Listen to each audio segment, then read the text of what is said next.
Dahil sa kaliwat ka ng sports events ang ginanap sa Pasig City, Iloilo, posible kaya itong maging sports capital ng Western Visayas? Alamin natin sa report ni teammate Jamaica Bayaka.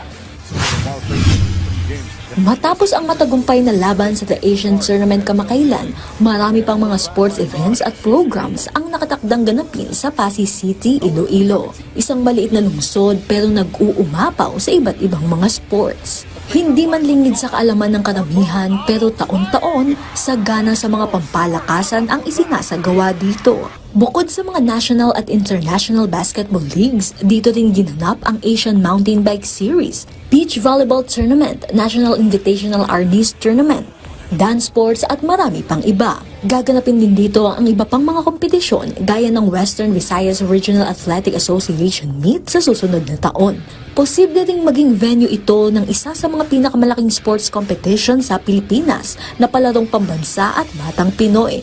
Dahil umuulan ng pampalakasan ang nasabing lungsod, plano ng Pasig City Government na gawing sports capital ng Western Visayas ang Pasig City. For this city to become the sporting capital of Western Visayas by 2028, and in order to realize this dream, Pasig City should be a venue again of sporting activities both national and international. Kahit hindi pa man nangangalahati ang taon, ibinahagi rin ni Atty. Palmares na marami nang nakalatag na kompetisyon sa Pasig. Nalalahukan ng mga atleta mula sa iba't ibang parte ng Pilipinas.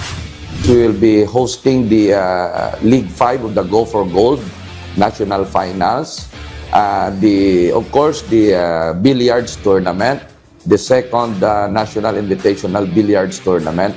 And right now, hopefully, we could have World Boxing Championships in the city of Pasig. So, if everything will be well and it's in its proper place, Pasig City will always be a venue and the home for sports.